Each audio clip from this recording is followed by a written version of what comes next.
میں اس شخص کا قتل اپنے ہاتھوں کروں گا، مگر وینی میں آئی اس لڑکی سے ہرگز نکاح نہیں۔ آغا آپ کا حکم بجائے، مگر اس حکم کو میں ماننے سے انکاری ہوں۔ بھاری مردانہ آواز پر چادر میں لپٹا وہ وجود پوری طرح چونکا۔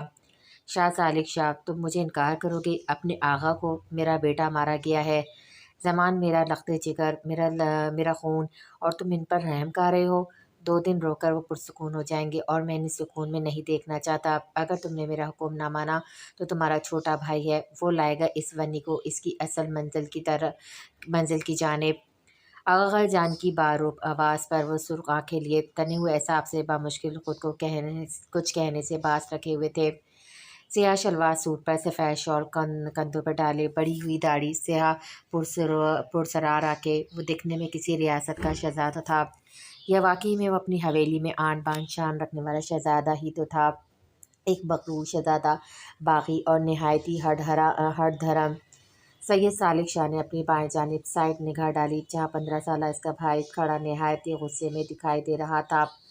سالک شاہ نے نگاہ پھیر کر دور عورتوں میں کھڑی اس سیاہ شال میں لپٹی اس لڑکی پر نظر ڈالی، جس کی سیاہ سرہانہ آنکھیں اس پر ایک نگاہ ڈال کر ہٹ گئیں۔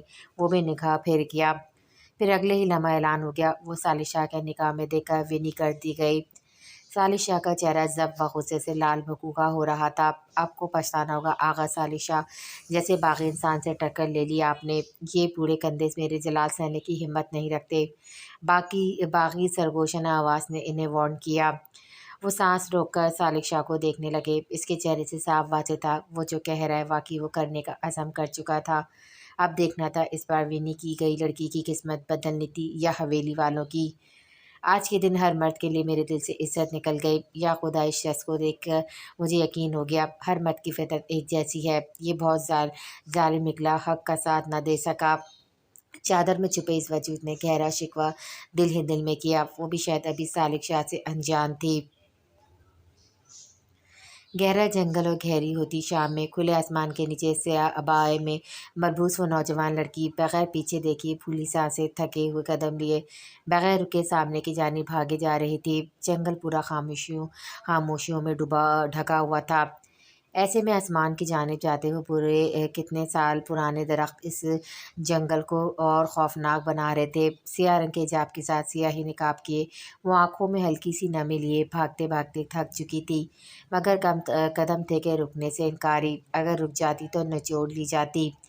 اس کے پیچھے ہی جینس اور شرٹ میں ملبوس 3 لڑکے خباثت سے ہنستے ہوئے یوں بھاگ رہے تھے جیسے وقت دے رہے ہوں، جتنا آزمانا چاہتی ہو آزما لو، یا اللہ تجھے تیرے محبوب کا واسطہ کوئی مدد بھیج۔ دل سے آگ کی صورت نکلی دعا لبوں میں قبول ہوئی تھی۔ سامنے ہی مہنگی سفید چمکتی گاڑی سے ٹیک لگا کر کھڑا ایک شخص اپنے سامنے سر جھکا کر کھڑے 3 لوگوں پر سخت برہم ہو رہا تھا۔ ڈوبتے سورج کی نارنجی روشنی نے سفید رنگ میں سرخی شامل کی ہوئی تھی۔ چوڑی جسامت، 6 فٹ سے نکلتا قد، وہ ایک شاندار مردانہ وجاہت کا شاہکار چہرے پہ سخت سنجیدہ تاثرات لیے اپنے سامنے کھڑے سیاہ لباس میں ملبوس اپنے گارڈز کو کار خراب ہونے کی وجہ سے جھاڑنے میں مصروف تھا، جبکہ جیب میں پڑا فون کتنی بار بج کر بند ہو چکا تھا۔ یک لخت اس کی توجہ اپنی جانب ایک لڑکی پر گئی جو ہانپتی ہوئی اس کی جانب آ رہی تھی۔ اس کے پیچھے بھاگتے لڑکوں کے چھپنے سے پہلے وہ ان کی شکل دیکھ کر حفظ کر چکا تھا۔ سیاہ نگاہوں میں ایک لمحے میں وحشت اتری تھی، جب اچانک وہ لڑکی اس کے کچھ نزدیک آ کر رکی، گہری گہری سانس لینے لگی۔ اپنے کام پر لگو، بھاری گمبھیر آواز میں اپنے گارڈز کو اور ڈراتے دیتے اس نے دوسری گارڈز کی اپنی جانب بڑھائی گئی پانی کی بوتل ہاتھ بڑھا کر تھام لی۔ ریلیکس، یہاں آئیے۔ کار سے کچھ فاصلے پہ پڑے بڑے سے پتھر کی جانب اشارہ کرتے ہوئے اس شخص نے عبائی میں ملبوس لڑکی کو ہاتھ سے اشارہ کرتے قدم بڑھائے، جبکہ اپنے پیچھے ایک نظر دے کر وہ بمشکل سانسیں ہموار کرتی اس شخص کے پیچھے چھوٹے چھوٹے قدم اٹھاتی پتھر پہ جا بیٹھی۔ سب ٹھیک ہے، ریلیکس۔ پانی کی بوتل اس کی جانب بڑھاتے ہوئے شخص نے جیسے اس کو پرسکون کرنے کی کوشش کی۔ میرا فون چارج نہیں ہے، آپ کا فون مل سکتا ہے؟ وہ کال کرنے کے لیے اس لڑکی کی زبان سے بامشکل ٹوٹ ٹوٹ کر الفاظ ادا ہوئے، جبکہ آواز اتنی مدھم تھی اگر وہ پوری طرح اس کی جانب متوجہ نہ ہوتا تو سن نہ سکتا۔ پانی پیے، ریلیکس ہو کر کال کیجیے گا۔ اس شخص نے ایک بار پھر اپنے بڑھے ہوئے ہاتھ کی جانب اس کی توجہ دلائی، جبکہ وہ آنکھوں میں عجیب سا تاثر لیے نفی میں سر ہلا گئی۔ منرل واٹر ہے اور اب تک اسے نہیں کھولا گیا تھا، سو ریلیکس، اس میں کچھ نہیں ملا۔ اس شخص نے بڑے آرام سے اس کے دماغ میں چلتے سوال کا جواب دیا، جبکہ وہ بے اختیار حیرانوتی سے تکنے لگی۔ ایک جانب سیاہ آنکھوں میں حیرت تھی تو دوسری جانب پرسراریت۔ نگاہ پھیر کر وہ بوتل تھام گئی، جبکہ وہ شخص اب اس کی جانب سے رخ پھیر کر جیب سے فون نکال کر کوئی نمبر ڈائل کرنے لگا۔ بوتل کا ڈھکن کھول کر وہ ابھی 2 ہی گھونٹ پی پائی تھی کہ جب اچانک سے اسے محسوس ہوا کسی کانٹے نما چیز نے اسے پاؤں پر کاٹا ہو۔ وہ ابایا اوپر کر کے اپنا پاؤں دیکھتی، جب نیچے اس کی نگاہ اپنے سامنے کھڑی شخص کی جانب گئی جو اپنا فون اس کی جانب بڑھا کر کھڑا تھا۔ آنکھوں کے سامنے اچانک اندھیرا آیا جس کو وہ نظر انداز کرتی بوتل نیچے زمین پر رکھ کر فون تھام گئی۔ ہاتھوں نے جلد بازی سے نمبر ڈائل کرتے فون کان سے لگایا۔ دوسری جانب 4 بیل پر ہی فون ریسیو ہو گیا۔ آصف بھائی، میں گل، آپ کہاں ہیں؟ کال ریسیو ہوتے ہوئے بےتابی سے بولی، جبکہ اچانک اس کا سر گھومنے لگا، جبکہ دوسری جانب سے عاشر نامی شخص اس جگہ کا پوچھ رہا تھا۔ وہ تھی کہاں آخر؟ بھائی، میں جنگل والی روڈ پر ہوں، پلیز آ جائیں، میں کب سے آپ کو ڈھونڈ رہی ہوں، میرا فون چارج نہیں، کب سے ڈیڈ ہو گیا ہے، پلیز آ جائیں۔ بولتے بولتے اس کے گلے میں گلٹی سی پھنس گئی، جبکہ آنکھوں میں ننھے قطرے بھی جاری تھے۔ نہیں، 15 منٹ نہیں، جلدی آؤ، جلدی آؤ آپی، اپنی کزن کے فون لیتے، وہ ضدی بچے کے انداز سے بولی، جبکہ سامنے کھڑا شخص اپنے پیر سے جوتا اتارنے لگا۔ وہ ضرور حیران ہوتی مگر پریشان ایسی تھی کہ وہ ہر چیز نظر انداز کر رہی تھی۔ بس آ رہے ہیں گل، گل کی نم آواز سنتی وہ پاس کھڑے عاشق کو جلدی کہنے کا کہتی فون کاٹ گئی۔ یہ پہنو۔ اپنے سیاہ بوٹ اس کے سامنے رکھتے اس شخص نے اپنا فون لیتے جیب میں رکھ لیا، جبکہ گل حیرانی سے کبھی شخص کو تو کبھی اپنے سامنے پڑے ان بوٹس کو دیکھتی۔ آپ کے جوتے ٹوٹے ہوئے ہیں اور اس جگہ بہت سی ایسی چیزیں ہیں جو زخمی کر سکتی ہے، اس لیے یہ پہن لیجئے۔ اس سے نرمی سے جواب دیتے وہ خود صرف سیاہ رنگ کی جرابیں پہنے گارڈز کی جانب بڑھ گیا۔ اپنے پاؤں میں ہوتے عجیب سے درد پر وہ نہ چاہتے ہوئے بھی اپنی ٹوٹی ہوئی سینڈل اتار کر وہ بوٹس تک قریب کر کے پہن گئی۔ پہننے کے آتے وہ اتنے بڑے اور کھلے تھے کہ پاؤں ان میں آرام سے فٹ بال کھیل سکتے تھے۔ گلا خشک ہونے پر وہ پاس پڑی بوتل اٹھا کر پانی پینے لگی، جب اچانک اس کی آنکھوں کے سامنے اندھیرا چھا گیا۔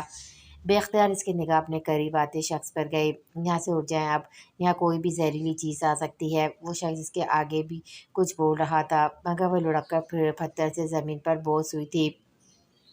سیکنڈ کا کھیل تھا، اپنے سامنے سے بے جان ہو کر گرتے دیکھ کر اس شخص کی پرسرار آنکھوں میں سرد پن اترتا۔ زمین پہ گری اس لڑکے کی جانب گھٹنوں کے بل بیٹھتے وہ ابھی اسے چھوتا، جب اچانک فون بج اٹھا۔ فون اس کے ہاتھ میں تھا جس پر اسی نمبر سے کال آ رہی تھی جس نمبر پہ ابھی اس گل نامی لڑکی نے کال کی تھی۔ کال ریسیو کرتے فون کان سے لگا کر اپنے سامنے گری اس لڑکی کے سر تلے اپنا ہاتھ رکھ گیا۔ آپ سیدھا شاہ حویلی آئے گا، یہ بے ہوش ہو گئی ہیں۔ دوسری جانب کسی لڑکی کی آواز سنتے شخص نے بامشکل اپنے لہجے کا سرد پن کنٹرول کیا، جبکہ چہرے پہ سخت ترین تاثرات تھے۔ راستے سے کسی سے بھی پوچھ لیجیے گا کہ سید سالک شاہ سے ملنا ہے، میرے پاس لے آئیں گے۔ لہجے میں سرد پن کے ساتھ ایک غرور سا تھا، جبکہ دوسری جانب وہ لڑکی کچھ بول نہیں رہی تھی۔ مگر سالک شاہ فون ڈسکنیکٹ کرتا اس لڑکی کو آگے بڑھ کر بازو میں اٹھاتا کار کے قریب آیا۔ گارڈ سالک شاہ کو دیکھ کر حیران ہوئے مگر جلدی ہی نگاہیں جھکا گئے۔ کار ٹھیک ہو چکی تھی، اس لیے سالک شاہ نے اسے بیک سیٹ پر لٹا کر کار کا دروازہ بند کیا۔ تینوں گارڈز پیچھے جا کر بیٹھ گئے، جبکہ سالک شاہ کو ڈرائیونگ سیٹ سنبھال کر فوراً ہی کار سٹارٹ کرتا فل اسپیڈ سے کار آگے سڑک پر بڑھا گیا۔ ٹائروں کا شور پورے ویران جنگل میں گونجا تھا۔ کئی پرندے درختوں پر بیٹھے تھے، اچانک ہی آسمان کی جانب ایک ساتھ اڑ گئے۔ شام کی گہرائی اب تاریکی میں ڈوب رہی تھی۔ انہیں سانپ نے کاٹا ہے، زہر کافی پھیل گیا ہے شاہ صاحب۔ آئی سی یو سے باہر آتے ایک 40 سالہ شخص جو ڈاکٹر تھا سالک شاہ کے قریب آ کر گل کی طبیعت کے بارے میں بتانے لگا، جبکہ سالک شاہ کی سرد نگاہیں ڈاکٹر پر ٹکی تھی۔ یہی وہی الفاظ تھے جو وہ نہیں سننا چاہتا تھا۔ پھر آپ یہاں کیا کر رہے ہیں؟ اندر جائیں اور اسے ٹھیک کریں جلد سے جلد۔ بھاری گمبھیر آواز نے انہیں سر جھکانے پر مجبور کیا۔ وہ شاہ خاندان کا بڑا بیٹا تھا، سب سے بے حس۔ شاہ صاحب، ہم کوشش کر رہے ہیں۔ ڈاکٹر نے واپس اپنے قدم اندر کی طرف جانے بڑھا دیے، دیوار سے ٹیک لگائے ہوئے پیشانی مسلنے لگا، جب اچانک اس کا فون ایک بار پھر رنگ ہوا جو نہ جانے کب سے بج کر کتنی بار اس کے غصے کو ہوا دے چکا تھا۔ نمبر وہی تھا۔ ہونٹ پیچھ کر سالک شاہ نے کال ریسیو کر لی۔ دوسری جانب کوئی مرد تھا۔ مسٹر شاہ، آپ جو کو بھی ہے، آپ کی حویلی میں اس وقت آپ موجود نہیں، کہاں ہے میری بہن؟ لہجہ بے تحاشا سر تھا جس پہ ایک لمحہ میں ثالث شاہ کی نگاہوں میں پرساریت آئی تھی۔ اس لمحے اس کے اعصاب پوری طرح شل ہو رہے تھے، کوئی غلط بات منہ سے نہ نکلتی تبھی فون کان سے ہٹا دیا۔ پیشانی پر لکیریں سے غصے میں ہونے کی گواہی دے گئی تھی۔ وہ کوئی بھی لفظ کیے بغیر اپنے سامنے کھڑے گارڈ کو فون پکڑا گیا۔ دوسری جانب شخص کو ہسپتال کا ایڈریس دیتے گارڈ نے فون اپنے پاس ہی رکھا۔ زمان کہاں ہے؟ کس کے ساتھ ہے؟ جلدی پتہ کرو، مجھے خبر کرو۔ آئی سی یو کے سامنے جا کر کھڑی ہوتے شاہ سالک نے بارو آواز میں اپنے پیچھے آ کر کھڑے ہوئے اس شخص کو حکم دیا جو شاید اس لیے ہی آیا تھا۔ سوٹ میں مربوط وہ ثالث شاہ کا خاص آدمی تھا۔ ریسیپشن سے پتہ کرنے ایک نوجوان لڑکا، اس کے پیچھے دو لڑکے اور دو لڑکیاں بھاگ کر آئی سی یو کی جانب آئے۔ ان کے چہرے پر پریشانی رقم تھی۔ آئی سی یو کے باہر دو شخص موجود تھے، ایک جس کی پشت ان کی جانب تھی اور دوسرا سیاہ سوٹ میں ملبوس جو یقیناً گارڈ تھا۔ عاشر بھائی، ان سے پوچھیں۔ عاشر نامی لڑکے کا بازو جھنجھوڑتی اس لڑکی نے گارڈ کی جانب توجہ دلائی۔ کیا اس لڑکی کو آپ لوگ ہی لائے ہیں؟ ثالث شاہ کون ہے؟ گارڈ کے نزدیک پہنچتے عاشر نے اپنا غصہ بامشکل کنٹرول کیا، جبکہ دونوں ہاتھ پشت پر باندھے وہ بارو پرسنالٹی کا مالک شخص ان کی جانب بغیر دھیان دیے ویسے ہی کھڑا رہا۔ وہ لڑکی اس وقت آئی سی یو میں ہے، انہیں شاہ سائن لائے ہیں۔ سانپ کے کاٹنے کی وجہ سے زہر کافی پھیل گیا ہے، بس ابھی ڈاکٹر نے یہی آ کر بتایا تھا ہمیں۔ آپ انتظار کیجیے، ابھی ڈاکٹر آئیں گے تو پوچھ لیجیے گا باقی۔ گارڈ کی بات پر عاشر کی پیشانی پر واضح لکیریں مدھم پڑیں۔ وہیں دوسری جانب اپنا بدلتا آمیز لہجہ یاد آیا۔ وہ آگے بڑھ کر ثالث شاہ سے بات کرنا چاہتا تھا، مگر اس کی پرسنالٹی میں کچھ تھا جو وہ بھی اپنے قدم روک گیا۔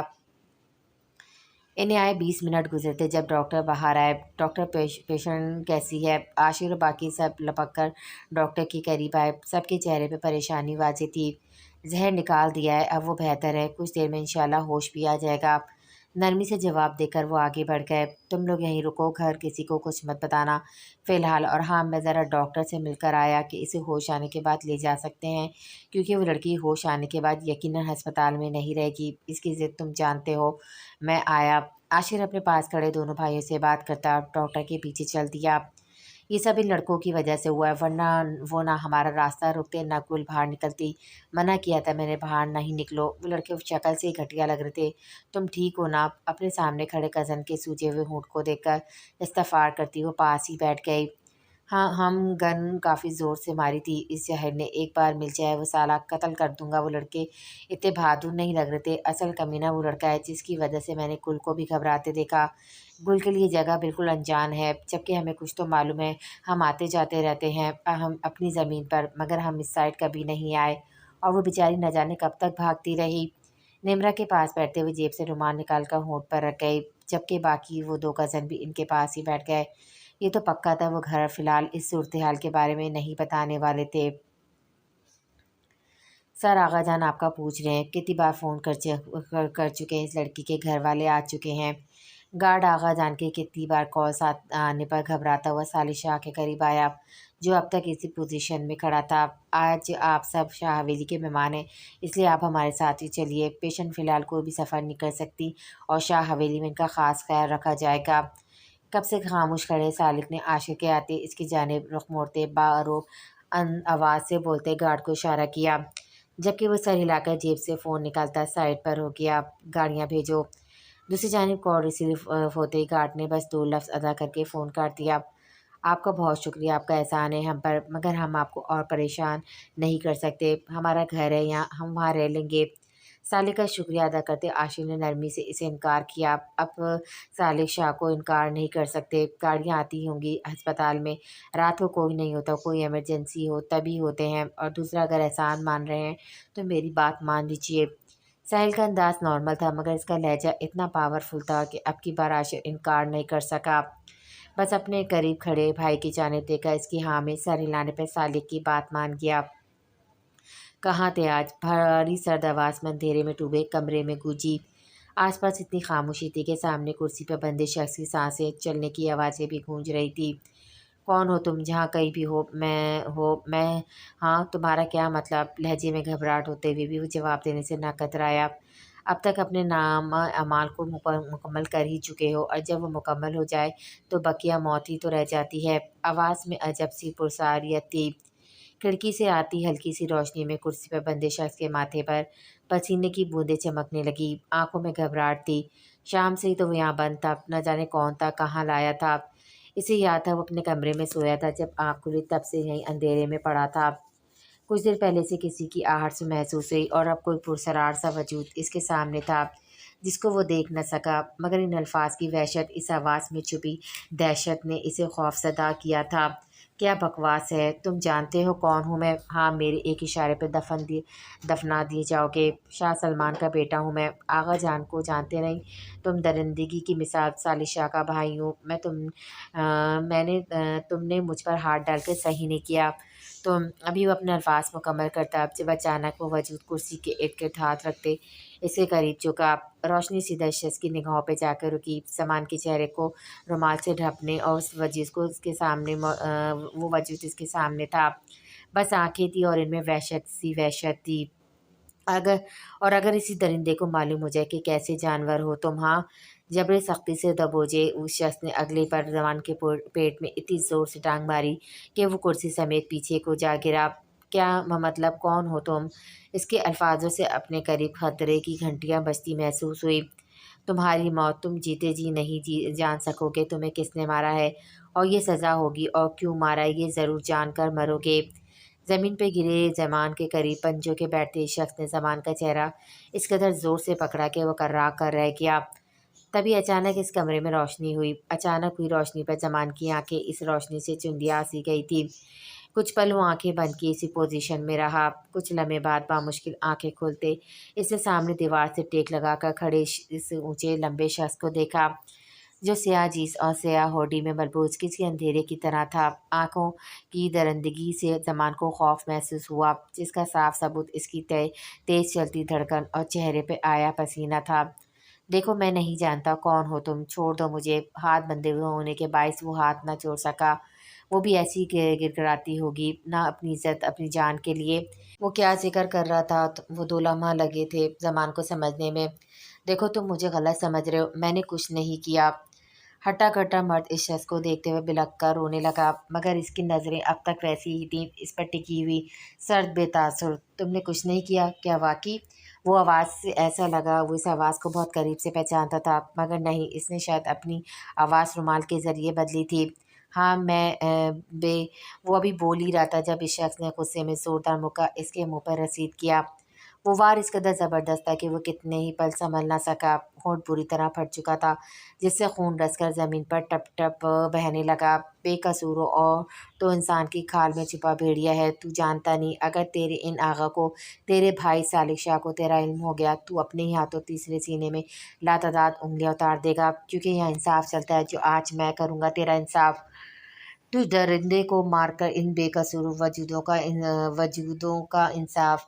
بولنے کے ساتھ اگلے ہی لمحے وہ پینٹ میں سی گن نکال کر اس پہ تان کیا۔ گن کو دیکھ کر زمان کے رہے اوسان بھی خطا ہو گئے۔ وہ کسی بچے کی طرح تڑپ تڑپ کر رونے لگا۔ وہ شخص اسے یوں روتا دیکھا بے اختیار گن ہٹا گیا، جب اچانک زمان خاموش ہوئی اور اگلے ہی پل اس کمرے میں اس کے قہقمے گونجنے لگے۔ سالے، تجھے کیا لگا زمان شاہ کو ڈرائے گا تو ایسے تیرے سامنے گڑ گڑائے گا، اعتراف کرے گا؟ چل کر کے دکھا، تجھ میں صالح شاہ جیسی گٹس نہیں۔ سالے، 2 پیسے کی مار ہے تو، چل بول کتنا چاہیے، تیری اوقات سے زیادہ دوں گا۔ وہ لڑکیاں تھی کھلونا جو کھیلنے کے لیے تھی زمان شاہ کے لیے۔ وہ بولتا گیا اور سامنے کھڑے شخص کی آنکھوں سے شرارے پھوٹنے لگے۔ ایک لمحہ لگا تھا دوبارہ گن کو اسی پوزیشن پر لانے میں، اور اگلے ہی پل اس خاموشی میں فائر کی خطرناک آواز گونجی، اور 2 لمحے میں پھر موت سی خاموشی چھا گئی۔ 1 2 اور پھر 3 کتنی ہی گولیاں اس وجود کے آر پار کر گیا۔ یہ وائرس ختم، گڈ جاب میرے شیر۔